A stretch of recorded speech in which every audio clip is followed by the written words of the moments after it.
des choses dernières. Nous allons maintenant commencer un nouveau chapitre très important, qui est celui de la parousie. Parousie, ou si vous préférez, le retour de Jésus.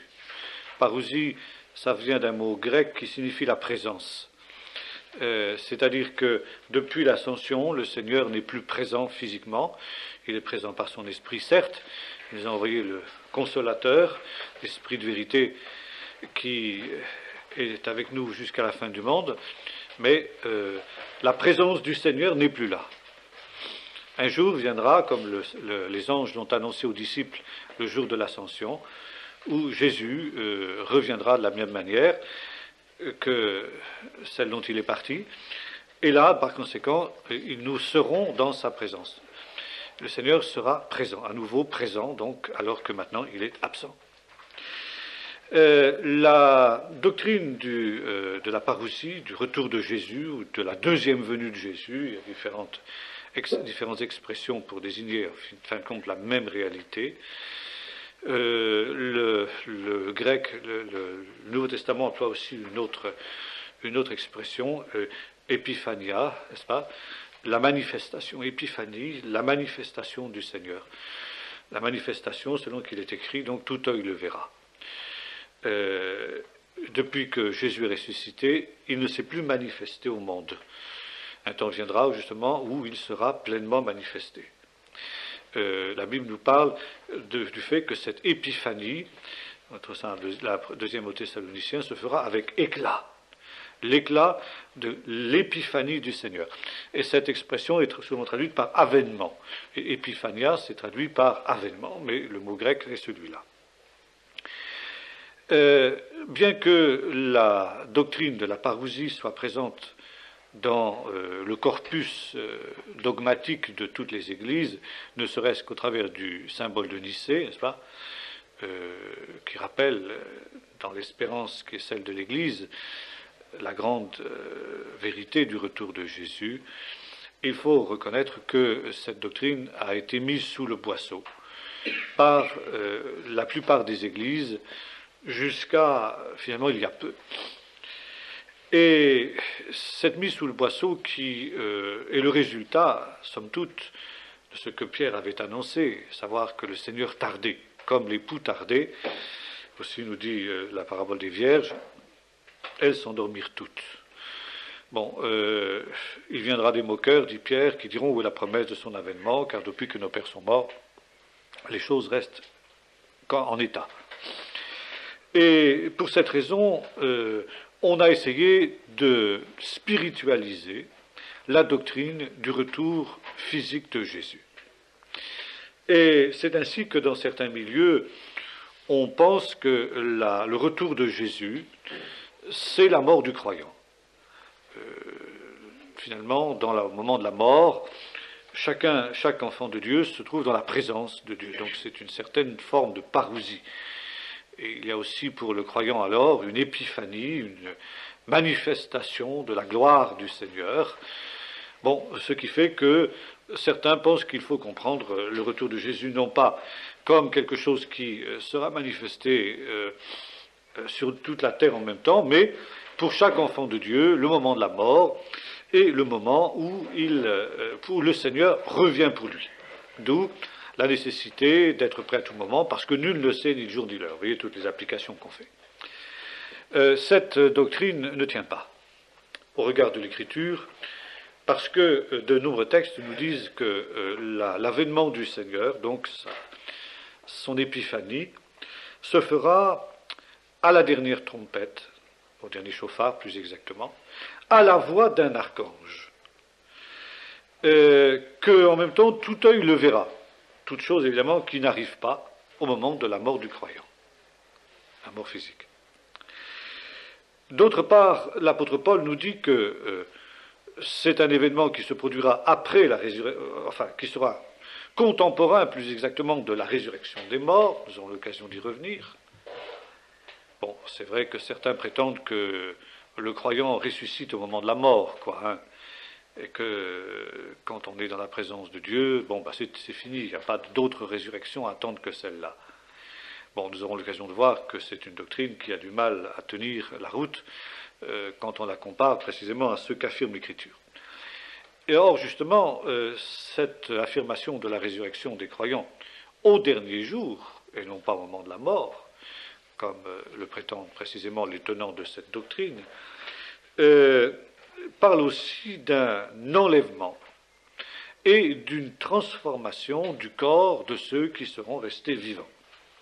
On voit bien tout de suite que de telles affirmations de l'Écriture ne sont absolument pas cohérentes avec la mort physique du croyant. Alors donc, cette doctrine n'est pas tenable et n'est plus guère d'ailleurs beaucoup professée aujourd'hui, même dans les milieux libéraux. Il y a une autre doctrine qui aussi essaie de spiritualiser la venue du Seigneur, c'est l'idée que le Seigneur vient en la personne du Saint-Esprit. Je citais tout à l'heure le texte où Jésus dit « Je ne vous laisserai pas orphelin, je viendrai avec vous ». Donc, la parousie a eu lieu déjà au moment de la Pentecôte, quand les langues de feu et le Saint-Esprit sont descendus sur les apôtres. Et ce faisant, le Seigneur est maintenant présent. C'est donc une parousie. Le Seigneur est présent avec les siens, et il l'est jusqu'à la fin du monde. Bon. Ça aussi, c'est une doctrine qui, pour séduisante qu'elle soit, ne tient pas la route. Il y a plusieurs objections majeures qu'on peut lui faire. C'est que les affirmations sur la parousie qu'on trouve par exemple dans 1 Corinthiens 15 et dans les deux épîtres aux Thessaloniciens nous parlent que le Seigneur prend avec lui les siens. Bon. Quand le Saint-Esprit vient, et quand il est venu, il n'a pas pris avec lui les siens. Au contraire, il est venu pour habiter en eux. Tandis que la parousie, c'est le fait d'habiter pour l'éternité avec Jésus. Tandis que là, c'est l'inverse, c'est le mouvement inverse. C'est le Seigneur qui descend à la personne du Saint-Esprit pour venir demeurer et habiter en nous. Quand nous lisons Jean 15 et Jean 16, nous nous rendons compte que Jésus affirme d'une manière très nette que la venue du Saint-Esprit et l'habitation du Saint-Esprit dans le cœur des croyants est une situation provisoire. Et c'est précisément une situation qui vient pour pallier à son absence. Encore un peu de temps, et vous ne me verrez plus. Encore un peu de temps, vous me verrez. Bon. Donc il y aura un temps où le Seigneur sera absent. Alors, mais je ne vous laisserai pas orphelin, et j'enverrai donc un autre consolateur, l'Esprit de vérité, que le monde ne peut pas recevoir, pour qu'il demeure éternellement avec vous. Mais cette venue du Saint-Esprit, qui pallie à l'absence physique du Seigneur, dure jusqu'au moment où le Seigneur revient au temps de la fin. Je m'en vais vous préparer une place, Jean 14, et quand je vous aurai préparé une place, je reviendrai pour vous prendre avec moi, de sorte que là où je suis, vous y serez aussi. Bon, ça, c'est pas le Saint-Esprit qui le fait. Par conséquent, il n'est pas possible d'affirmer que la venue du Saint-Esprit, ou disons le baptême dans le Saint-Esprit, soit l'accomplissement de toutes les paroles de Jésus concernant son retour. En outre, le Saint-Esprit ne transforme pas notre corps, de corps d'humiliation en corps de gloire, ce qui sera, nous dit l'apôtre Paul aux Colossiens, quand le Seigneur reviendra. Notre corps d'humiliation sera transformé en un corps de gloire. Quand le Saint-Esprit vient en nous, ce n'est pas le cas, c'est évident. Bon, ceux qui dorment ne sont pas ressuscités lorsque vient le Saint-Esprit. Par conséquent, le retour de Jésus, la parousie, doit être autre chose que ces deux réalités que nous avons exposées, la mort physique et la venue du Saint-Esprit. Remarquons aussi un autre détail très intéressant, c'est que le Nouveau Testament mentionne le retour de Jésus 318 fois. On peut aussi évoquer de nombreuses prophéties de l'Ancien Testament qui, directement ou indirectement, font aussi allusion à ce retour, les prophéties messianiques, telles par exemple Ésaïe 40. C'est donc, comme le notait Renan, si ma mémoire est bonne, enfin, quelqu'un qui n'était pas très très pieux, c'est donc une des doctrines les plus attestées de l'Écriture. On peut dire qu'il n'y a pas une seule doctrine dans l'Écriture qui soit sous-tendue par autant de textes scripturaires. Et on peut donc s'étonner que, finalement, cette doctrine, qui est essentielle, je dirais qui est presque la pierre angulaire, ou une des pierres angulaires en tout cas, de l'enseignement du Nouveau Testament, ait été pratiquement évacuée. Il est à remarquer que les chrétiens mondanisés haïssent cette doctrine, mais que tout réveil ramène toujours une conscience des chrétiens réveillés au fait que le Seigneur revient. Ça, c'est une règle qu'on rencontre constamment. Alors donc, de quoi s'agit-il? Quelle est donc cette doctrine? Bon, c'est une grande espérance, nous disent les textes, l'Écriture. C'est pourquoi ça ne peut être la mort. La mort du croyant, pour glorieuse qu'elle soit, n'en reste pas moins une ennemie. Ennemi vaincu, certes, mais ennemi quand même. Et Paul, dans la première aux Corinthiens, nous dit que le dernier ennemi qui sera vaincu, c'est la mort.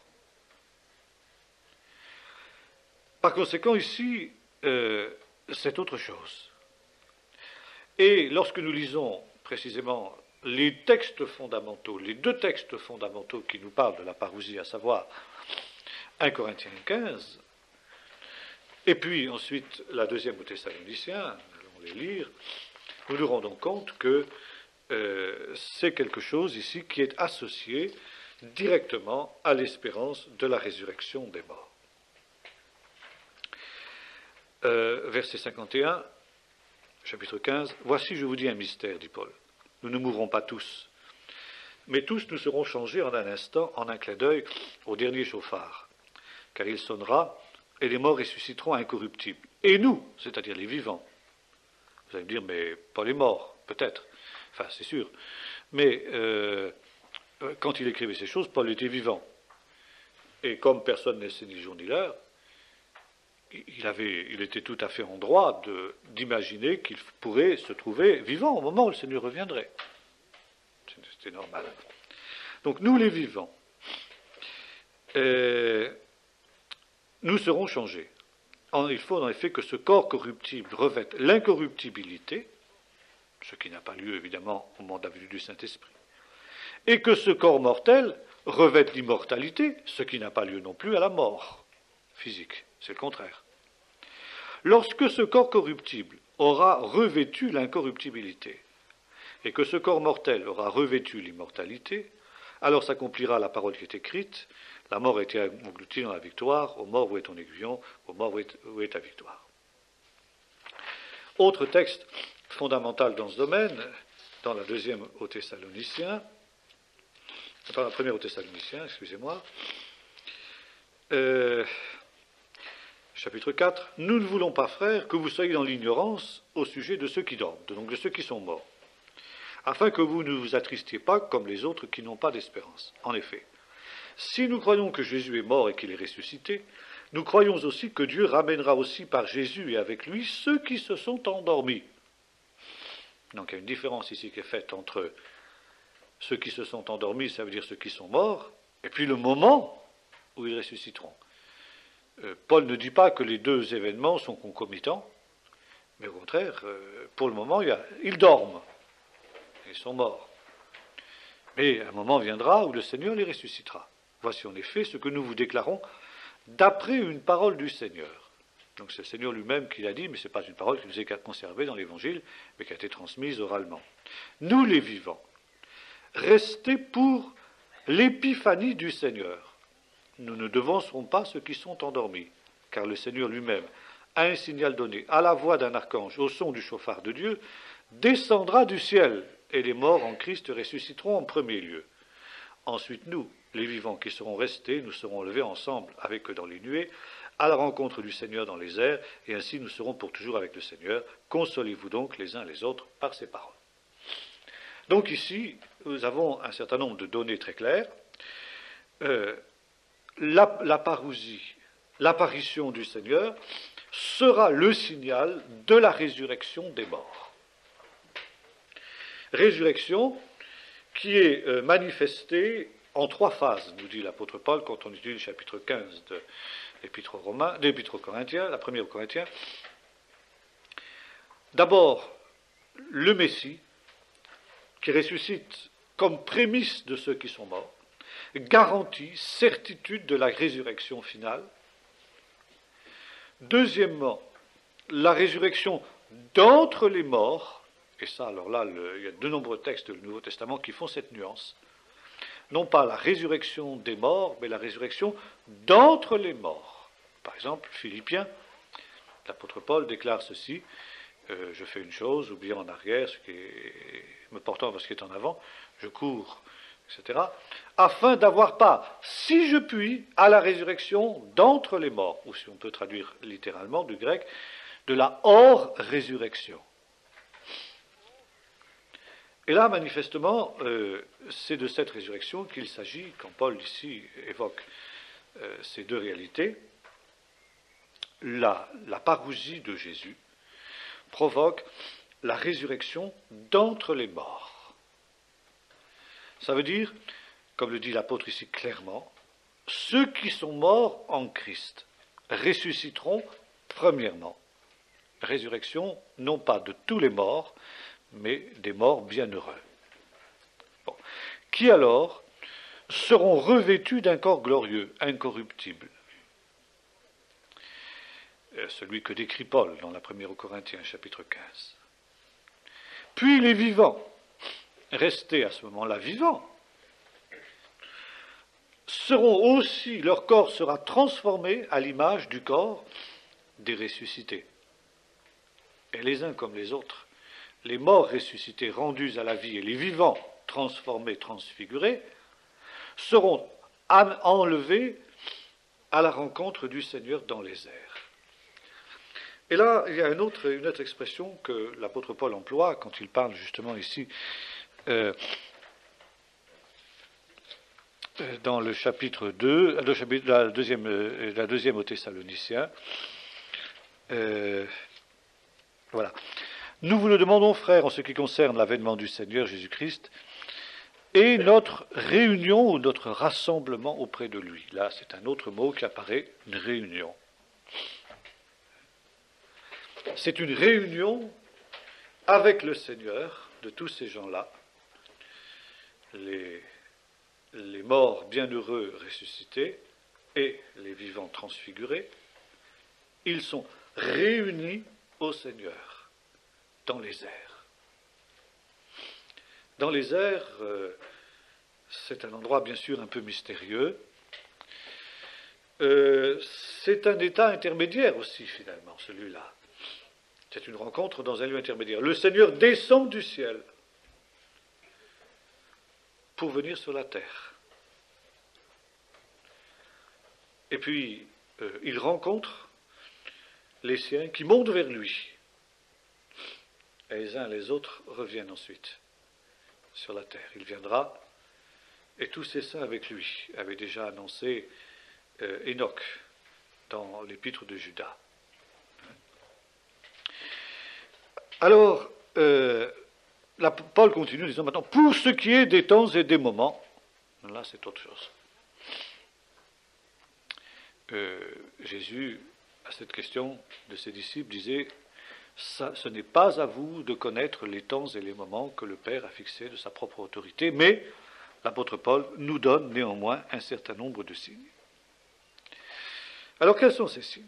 Bon, il y a faudrait prendre les textes, les 318 textes dont nous parlions tout à l'heure, très nombreux, donc les examiner tous en détail, c'est pas toujours facile d'ailleurs,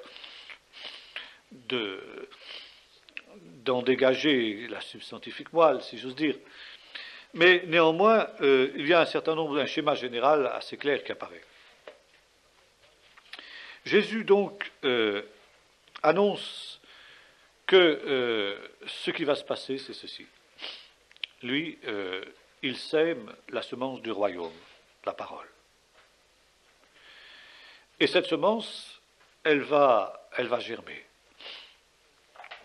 Elle va germer dans des conditions tout à fait différentes. C'est l'histoire des 4 terrains du semeur, la parabole du semeur.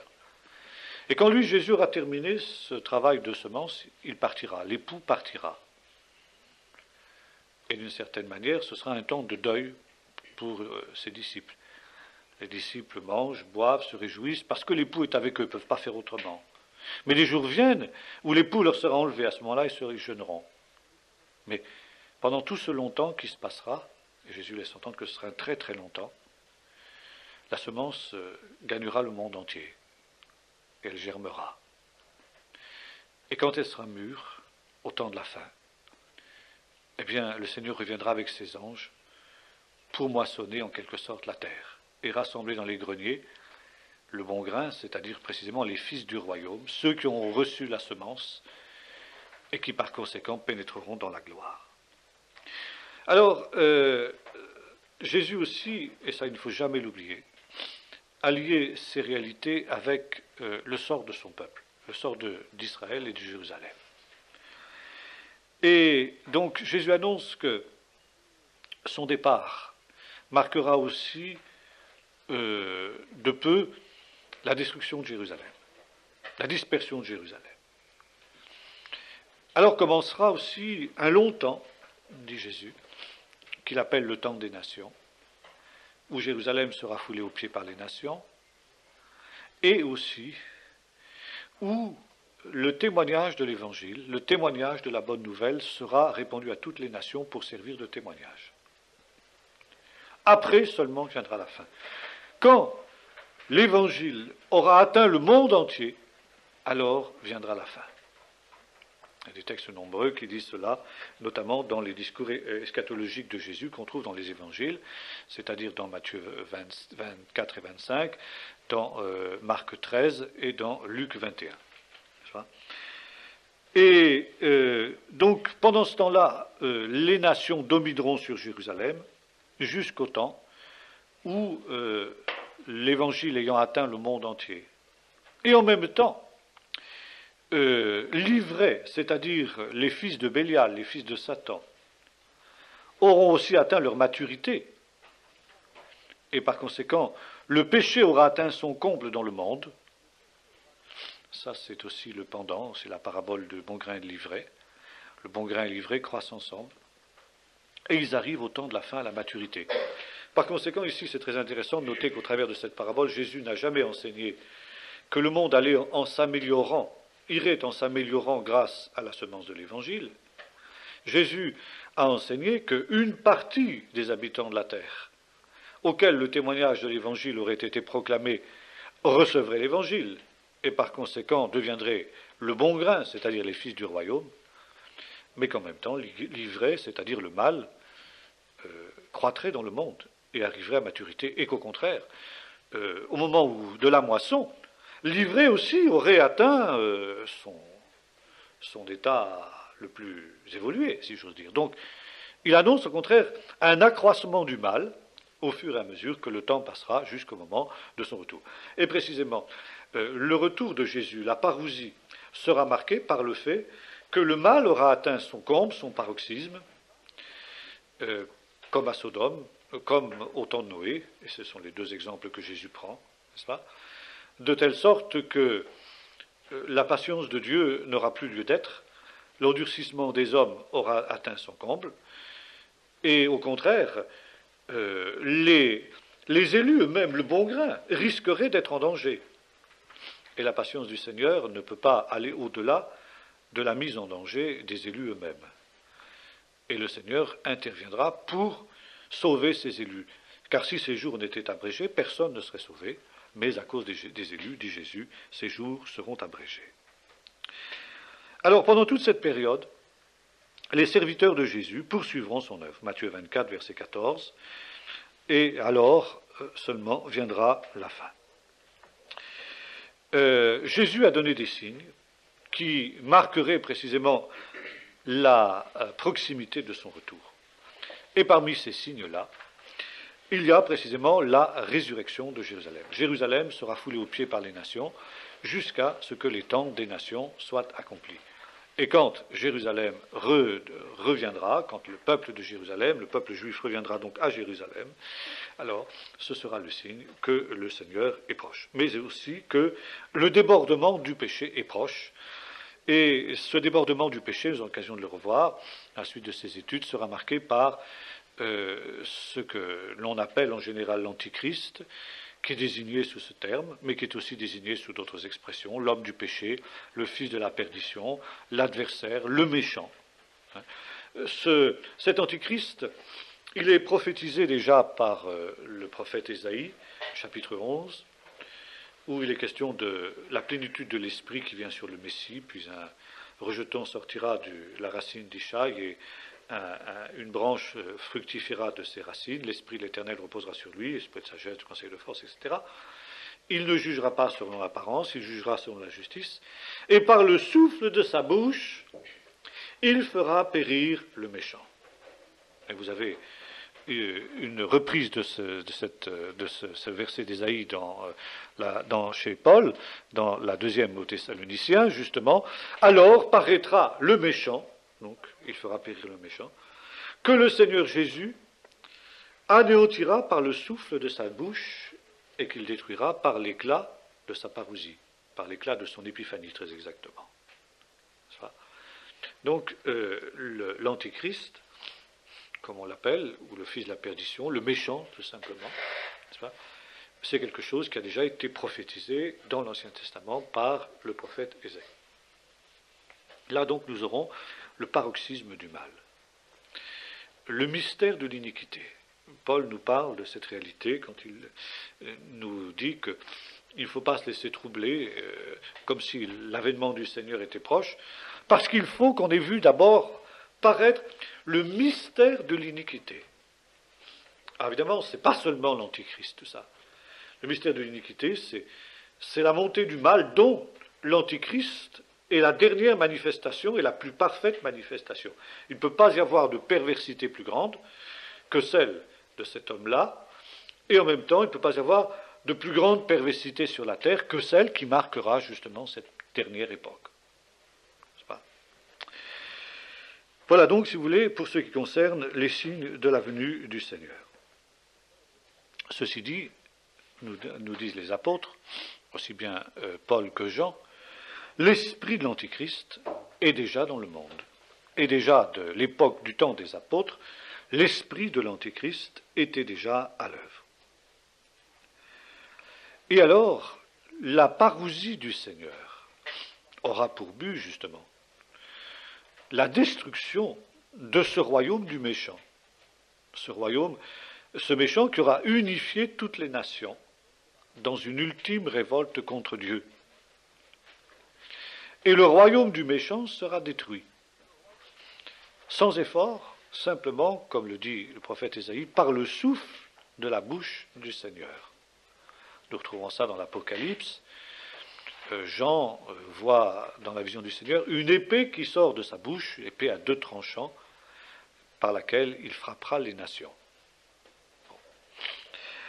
Et alors, à ce moment-là, il viendra pour sauver les malheureux de la terre. Bon, dans les malheureux de la terre, il faut évidemment voir aussi les élus. Et ces élus, donc, justement, que le Seigneur enlève pour les mettre à l'abri.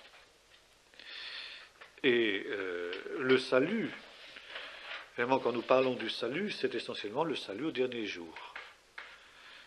L'apôtre Paul nous dit, nous sommes sauvés, c'est vrai, déjà, mais en espérance. Nous avons reçu, au travers du Saint-Esprit, les arts de notre salut, les arts de notre rédemption. Mais notre rédemption, notre salut, ne sera complet qu'au dernier jour. Et le Seigneur vient pour sauver les humbles, les malheureux de la terre, les humbles de la terre, c'est la même chose. Ce que Jésus appelle les humbles, les pauvres en esprit dans le Sermon sur la montagne, auquel précisément le royaume à venir, le royaume que précisément le Messie glorieux établira alors pour remplacer le royaume du méchant, eh bien, les humbles, les élus, autrement dit les chrétiens fidèles, posséderont le royaume. Vous trouvez ça déjà dans Daniel 12. Ceux qui auront part à la hors-résurrection, justement, posséderont le royaume. Donc le Seigneur vient pour juger la terre, juger les nations, établir un royaume nouveau, le royaume de Dieu, ce royaume que Jésus prêchait, et qui sera pleinement manifesté au dernier jour, royaume où, comme l'ont annoncé les prophètes, le loup habitera avec l'agneau, où la paix véritable régnera, ce que les hommes ont toujours souhaité, ce à quoi ils ont aspiré sans jamais pouvoir l'atteindre, sera alors pleinement manifesté, mais simplement par l'œuvre du Seigneur et non pas par l'œuvre de l'homme. Ce qu'on appelle le millénium. Le règne millénaire du Seigneur est déjà défini dans l'Ancien Testament, par exemple dans le psaume 2. Demande-moi, dit le Seigneur à son Messie, qui est son fils, tu es mon fils, aujourd'hui je t'ai engendré. Alors demande-moi, les nations pour héritage. Tu domineras les extrémités de la terre. Tu les pèteras avec une verge de fer. Tu les briseras comme on brise un vase de potier. Pourquoi ? Parce que l'avènement de ce royaume se fera au travers d'une révolte. Le psaume 2 commence par cette interrogation. Pourquoi ce tumulte parmi les nations ? Pourquoi ce complot parmi les peuples ? Les rois de la terre se concertent les uns les autres, ils prennent conseil les uns avec les autres pour se liguer contre le Seigneur et contre son Messie. Et déjà prophétisé là ce que le Nouveau Testament appelle la guerre d'Armageddon. Cette dernière révolte des nations conduite par l'Antichrist qui met le comble au péché de l'humanité. Et par conséquent, le Seigneur intervient avec une verge de fer. C'est-à-dire, ce ne sera pas la démocratie. Ce ne sera pas du tout la démocratie pendant le millénium. Ce sera le règne autoritaire du Seigneur. Et toute opposition sera anéantie. Et un des psaumes fait dire au Messie cette parole, tous les matins, j'exterminerai les méchants de la terre. Tous ceux qui tenteront de se révolter contre Dieu. Et ceci à seule fin, que règne précisément cette paix, cette justice que le Seigneur viendra instaurer précisément sur le monde. Bien, nous avons cela aussi donc dans 1 Corinthiens 15, verset 24, c'est la même pensée. L'idée aussi que les saints régneront avec lui, 1 Thessaloniciens 4, verset 16 à 17, confère également la troisième béatitude. Les humbles posséderont la terre. C'est justement ceux qui, parce qu'ils sont humbles, dans le royaume actuel, ne peuvent pas régner. Aucune chance pour quelqu'un qui est humble de régner. Pour avoir un pouvoir, il faut être orgueilleux, au contraire. Bon. Mais demain, quand le royaume messianique sera là, bien justement, c'est tout à fait l'inverse qui se produira. Comme l'annonce Marie dans son Magnificat, il a renvoyé à vide les orgueilleux, il a renversé les orgueilleux de leur trône, il a renvoyé les riches à vide. Les riches à vide. Par contre, il a élevé les humbles et il a enrichi les pauvres. Vous qui pleurez maintenant, alors vous vous réjouirez alors. Vous qui êtes méprisés maintenant, vous serez honorés, etc. Et c'est pourquoi justement Jésus proclame heureux ceux qui, à cause de son royaume, acceptent d'être les derniers. Et dans le royaume de Dieu, les derniers seront les premiers, mais les premiers seront les derniers. Alors, bon, vous avez ça dans 1 Thessaloniciens 4, verset 16-17, 2 Thessaloniciens 2, verset 18. Et donc, Jésus revient essentiellement pour les siens. Ça, c'est quand même le point essentiel. Et alors, les saints reviennent avec eux. Bien. Avec lui, pardon. Alors maintenant, nous avons vu qu'il y a deux temps dans cet événement. Quand le Seigneur descend du ciel, à la voix de l'archange, au dernier jour, sonne le chauffard. D'ailleurs, c'est une prière que l'on fait dans le judaïsme tous les jours, la prière du matin. Sonne le grand chauffard de notre rédemption. Envoie le Messie, fils de David, ton serviteur. Et rassemble-nous des quatre extrémités de la terre dans ton royaume. Bien. Paul nous dit que c'est exactement ce qui se passera. Il sonnera le grand chauffard de la rédemption. Dès que le Seigneur commencera à descendre du ciel, l'ange sonnera le chauffard, les morts ressusciteront. Et juste après, mais Paul dit ça se fait en un instant, en un atome de temps, littéralement, atomos, c'est le mot qui est employé dans le texte. Donc on n'a pas le temps de s'en rendre compte.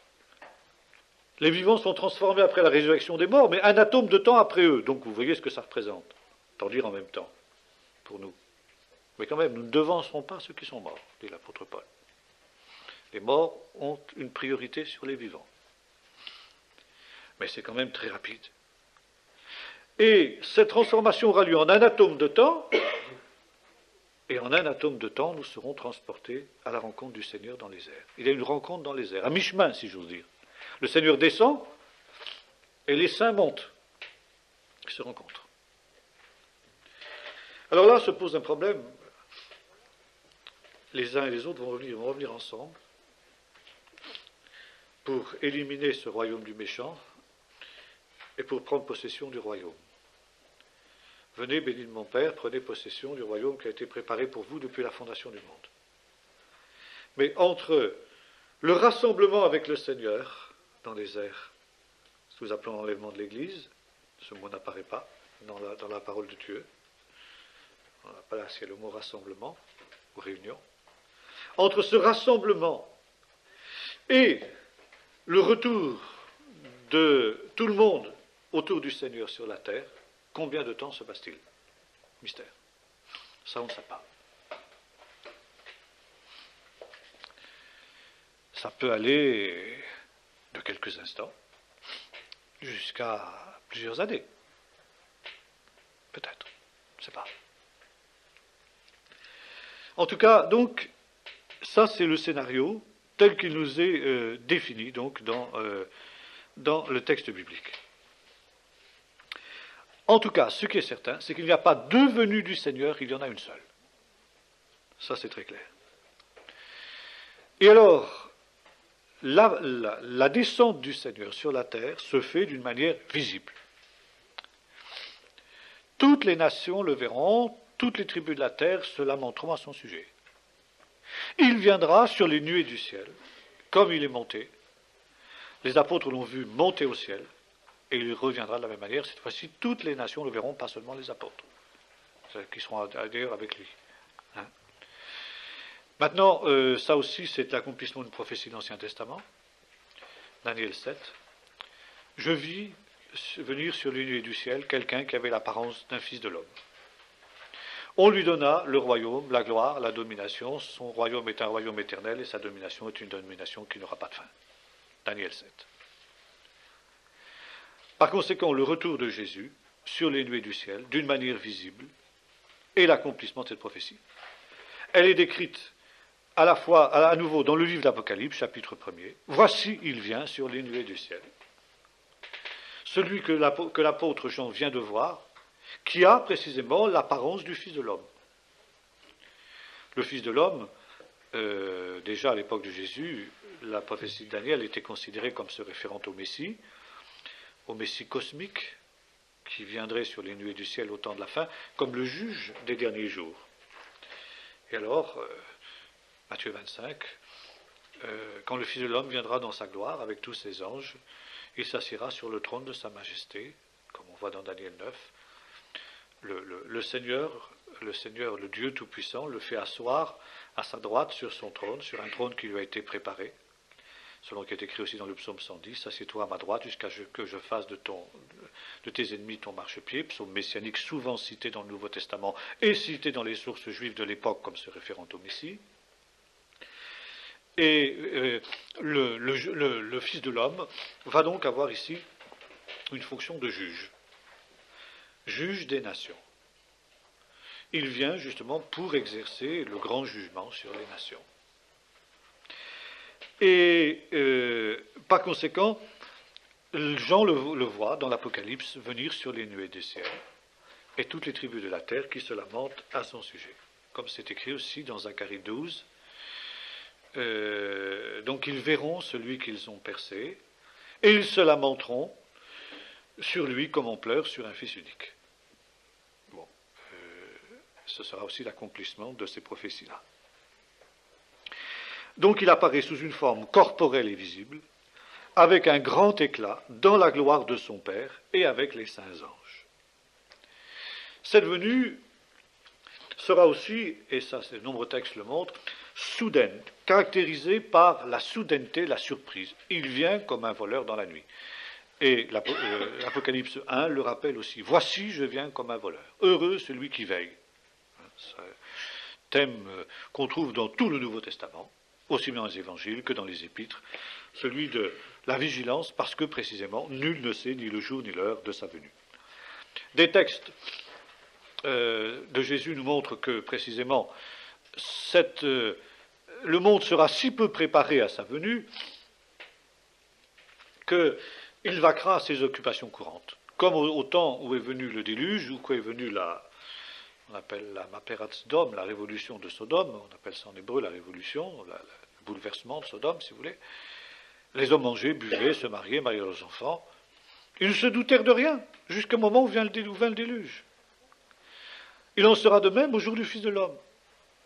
Les hommes vaqueront à leurs occupations, de femmes qui seront à moudre ensemble, de deux hommes qui seront en train de travailler ensemble, de deux personnes qui seront dans un même lit, etc. Ils ne se doutèrent de rien. Il y aura donc ici un caractère de surprise, mais, dit l'apôtre Paul, vous, les élus, vous n'êtes pas assoupis pour que ce jour vous surprenne. C'est toute la différence entre les élus et les autres. Et c'est ce qui précisément provoquera cette grande tristesse. Le Fils de l'homme paraîtra dans le ciel comme l'éclair, qui va d'une extrémité du ciel à l'autre. C'est trop tard, et on se rend compte, mais il vient sur les nuées. Puis on n'est pas prêt, puis on est des pécheurs, et puis voilà, ce sera les pleurs et les grincements de dents, parce que le juge apparaîtra, et puis on est condamnable, quoi. Voilà, il n'y en a pas d'excuse. Chacun aura la bouche fermée. Il viendra donc pour rendre compte à chacun selon ses œuvres. Mais d'autres textes nous parlent aussi du festin des noces de l'agneau. Heureux et saints, et ce sont les lettres aux églises d'Apocalypse, ceux qui participeront au festin des noces de l'agneau. Jésus a souvent employé aussi des paraboles pour parler de son retour sous la forme aussi d'un festin de noces. Et lui-même se désignait comme l'époux. Bon, l'époux, c'était aussi un titre messianique. Dans la tradition juive, le Messie était assimilé avec l'époux du Cantique des Cantiques. Et lorsque, on lisait le Cantique des Cantiques, à Pâques d'ailleurs, dans une perspective messianique, pourquoi lisait-on à Pâques? Parce que selon la tradition, le Messie devait être manifesté à Pâques. Donc le voici, il vient sur les montagnes, bondissant sur les collines, etc. C'est la voix de mon bien-aimé. Bon. Donc l'idée aussi d'une venue soudaine, vous savez, il y a des poèmes dans le Cantique des Cantiques qui évoquent cela, Je dormais, mais mon cœur veillait, et mon bien-aimé avait disparu, je l'ai cherché, j'ai pu trouver. Et l'idée du Messie caché, c'est quelque chose qu'on trouve aussi dans la tradition juive de l'époque de Jésus, vous le retrouvez même dans les évangiles. Vous ne pouvez venir où je vais, parce que vous ne savez pas. Alors, où ira-t-il? C'est une question de la part du peuple d'Israël. Ira-t-il chez les Grecs? Où va-t-il se tuer lui-même? Bon, c'était cohérent avec l'idée qu'on avait du Messie, à cette période-là, l'idée que le Messie serait caché. Vous savez ça dans le Talmud, on a étudié ça, vous savez, dans la disputation de Barcelone. Nachmanide reconnaît que le Messie est venu. Où est-il maintenant, lui demande la partie chrétienne, Pablo Cristiani. Il est aux portes de Rome. Il est caché aux portes de Rome, ou encore il est dans une autre tradition, il est dans le jardin d'Éden, et il pleure parce que son peuple bien-aimé le méconnaît. Et quand son peuple l'appellera, il reviendra. Bon, il est aux portes de Rome, le lépreux, etc. Et aussi, il pleure parce que son peuple ne le reconnaît pas. Il est comme un mendiant, hein, un quelconque, un individu quelconque, et on ne sait pas qu'il est là, il est caché, le Messie caché. Donc, j'ai cherché mon bien-aimé, et il n'était plus là. Hein, je l'ai cherché partout, il avait disparu, je suis allé demander aux gardes, bon. Et puis, je suis rentré chez moi, et au moment où je ne m'y attendais pas, je dormais, c'était mon bien-aimé, il avait frappé, et le temps que je me lève, il n'était plus là. Bon, c'est la même pensée. C'est la même pensée. Jésus dit, les amis de l'époux ne peuvent pas jeûner quand l'époux est avec eux. Bon, donc il est l'époux, donc il est le Messie, c'est ça que ça veut dire. Hein. Parabole des vierges, parabole sur la parousie, comme l'époux tardait. Et au milieu de la nuit, le Christ se fait entendre, voici l'époux, allez à sa rencontre. Les 10 vierges, qui sont-elles, si ce n'est le cœur des filles de Jérusalem, dont il est question dans le Cantique des Cantiques. Il faut lire toutes ces paraboles en arrière-plan du Cantique des Cantiques et donc de la tradition que le Messie viendra à Pâques. N'est-ce pas? Alors, le festin des noces de l'agneau, ça concerne évidemment ce festin de noces, les élus. Alors, un certain nombre de gens pensent, d'exégètes pensent, que ce festin des noces de l'agneau pourrait avoir lieu entre le moment où l'Église est enlevée et où le moment où elle revient sur la terre. Je ne suis pas persuadé personnellement de ce que cette interprétation soit la bonne. Je pense que plutôt le festin des noces de l'agneau, c'est l'éternité. C'est le bonheur des élus qui durera toute l'éternité. Hein, c'est ça, c'est une image. Heureux et saints ceux qui sont appelés au festin des noces de l'agneau. Bon, ça commencera peut-être effectivement pendant cette période-là, mais je pense que ça déborde largement ce qui suivra ensuite. Bon, voilà, donc si vous voulez, ça c'est des généralités sur la parousie. Maintenant, nous allons revenir sur un certain nombre de détails. Le premier point sur lequel il faut que nous arrêtions, c'est sur la prophétie, parce qu'ici on touche, évidemment, quand on parle de parousie, le retour de Jésus, on est obligé de parler de la prophétie.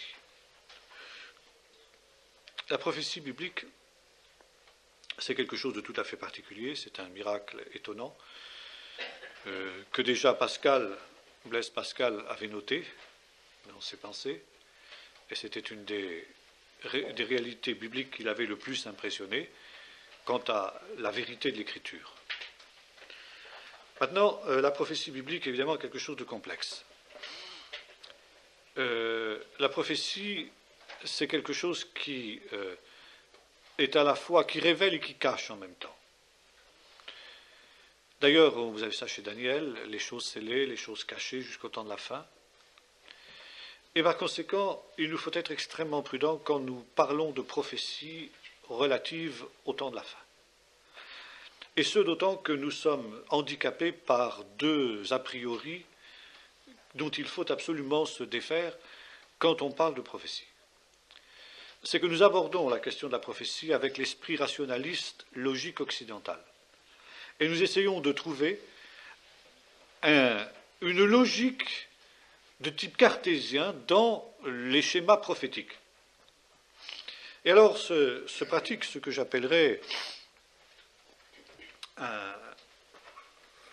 un calendrier prophétique au Scotch tape. C'est-à-dire que on prend un verset par-ci, on prend un verset par-là dans l'Écriture, et puis on essaye de trouver un fil logique qui rassemble tous ces versets. Et à partir de là, d'essayer de faire un schéma cohérent et d'avoir un calendrier même cohérent. Bon, le premier, enfin déjà, ça a commencé avec les pères de l'Église. Les pères de l'Église ont déjà tenté ce genre d'opération, en s'y cassant les dents d'ailleurs, parce que précisément la Bible n'est pas cartésienne, et la prophétie encore moins. Les prophètes ne sont pas cartésiens. La prophétie, nous dit l'apôtre Pierre, c'est une lampe qui brille dans un lieu obscur. Ça veut dire quelque chose qui nous permet de voir les grandes lignes des événements, mais pas les détails. Et précisément, l'esprit cartésien veut voir les détails. C'est ça la question. Et alors là, nous pouvons arriver à des aberrations extraordinaires. Et c'est le plan du diable. Le plan du diable, c'est de discréditer la parole prophétique et de faire en sorte que viennent ces moqueurs dont parle l'apôtre Pierre quand ils disent où est la promesse de son avènement. Et si nous disions tout à l'heure que la doctrine de la parousie est une des plus ignorées dans l'Église en général, c'est précisément pour cela. Jusqu'au IIe siècle, l'espérance du retour de Jésus était très vive. Puis, à partir du moment où on s'est rendu compte que l'époux tardait, d'une part, et d'autre part qu'on a commencé à élucubrer, si j'ose dire, sur la prophétie, un homme comme saint Augustin, par exemple, a dit stop. Terminez d'étudier la prophétie. La prophétie ne doit être vue que dans des termes spirituels. Et c'est là qu'on a commencé à dire le retour de Jésus, c'est la mort du croyant, c'est la venue du Saint-Esprit, etc. Donc, vider la parole prophétique de sa substance. Pourquoi? Parce que on en avait abusé et on avait été arrivé à des choses aberrantes. Si vous lisez par exemple la description du millénium que fait Papias, qui était un père de l'Église, que précisément saint Augustin attaque, c'est délirant, quoi. Il dit, au temps du règne de Jésus, chaque grain de raisin donnera 10 000 grappes, les femmes enfanteront plusieurs fois dans l'année, enfin des histoires comme ça, les vaches aussi, enfin quand même, quoi. Alors, Augustin dit non, quoi, ça dérague. C'est vrai, ça déraguait. Mais l'Écriture n'a jamais dit ça. L'Écriture n'a jamais dit ça. Alors donc, avec Augustin, fini d'étudier la parole prophétique, autrement que en la spiritualisant. Il faut attendre la Réforme, le XVIIe et surtout le XIXe siècle, avec Darby, pour qu'on se remette à étudier la prophétie, d'une manière systématique. Mais Darby était un homme qui avait une vision occidentale, cartésienne, bien qu'il n'était pas français, mais quand même, il était occidental. Et Darby, reprenant d'ailleurs ce qu'avaient écrit les pères de l'Église avant lui, il n'avait pas inventé tout son système, mais il l'a dépoussiéré, si j'ose dire. Et il a créé un système qu'on appelle le système dispensationaliste. Vous trouvez ça chez Scofield, par exemple, aussi dans les Bibles de Scofield, que je ne recommande pas pour cette raison, justement. Eh bien, il a fait un système qui avait une certaine cohérence, et c'était son mérite, et ce qui fait que précisément il a été adopté, à des nuances près, par l'essentiel du monde évangélique jusque dans les années 70 à peu près. Et puis, à partir de ce moment-là, on a commencé à se rendre compte que le système dispensationaliste avait des lacunes, et petit à petit, les évangéliques ont abandonné ce système. Nous sommes de ceux-là. Seulement, ils ont aussi jeté le bébé avec l'eau du bain. Et à nouveau, maintenant, on se trouve dans le monde évangélique devant une très grande confusion en ce qui concerne la prophétie, parce que, justement, on n'a plus de vision claire de ce qu'est la prophétie. Et reviennent alors maintenant les questions que posait Augustin. Dans le fond, est-ce qu'il ne faut pas spiritualiser la question du retour de Jésus? Est-ce que vraiment il faut attendre le retour de Jésus? Et c'est d'autant plus dramatique que justement, nous voyons maintenant les signes évidents de la proximité du retour de Jésus à un moment où l'Église devrait au contraire s'ancrer dans cette espérance-là. C'est l'inverse qui se produit. Ça, c'est donc la première lacune, le gros handicap qui est le nôtre. Il faut absolument, quand nous étudions la prophétie, nous défaire de l'esprit occidental pour retrouver l'esprit du Midrash. Ça, il n'y a pas beaucoup de gens qui sont capables de le faire, parce qu'il n'y a pas beaucoup de gens qui connaissent le Midrash. Bon. Deuxième point, qui rejoint le premier, c'est que la prophétie est toujours en relation avec le peuple d'Israël. Et ça, c'est la règle d'or. Mais c'est la règle qu'on a évacuée. Et la prophétie, on l'applique à l'Église. Je disais dernièrement dans un journal évangélique encore qui pourtant s'intéresse à Israël. La prophétie s'applique à l'Église. Niet, négatif. La prophétie s'applique à Israël. Mais alors l'enlèvement de l'Église, oui, mais justement, c'est quoi l'Église? L'Église, c'est le rassemblement de ceux qui, au sein du peuple d'Israël, ont cru en Jésus, avec ceux des nations qui ont cru en Jésus. Mais c'est une réalité qui touche au peuple d'Israël, l'Église. Et l'Église est toujours en relation avec le peuple d'Israël. Et si on perd ça de vue, alors au point de vue prophétique, on va prendre ce qui appartient à Israël et l'appliquer à l'Église. Et automatiquement, bien, on passe à côté. Alors voilà, ça ce sont les deux points dont il nous faut être conscient. Troisième point, évidemment, quand nous parlons de la prophétie, c'est que la prophétie aussi s'applique à Jésus. Le témoignage de Jésus est l'esprit de la prophétie. Et Jésus expliqua à ses disciples dans Moïse, dans les prophètes et dans les psaumes, tout ce qui le concernait. Par conséquent, toute prophétie conduit ensuite, de toute manière, à glorifier Jésus, le Fils de l'homme. Le Messie, souffrant et en même temps Messie glorieux. Et c'est exactement ce que nous trouvons dans le livre de l'Apocalypse, qui réinterprète les prophéties de l'Ancien Testament dans une vision christologique.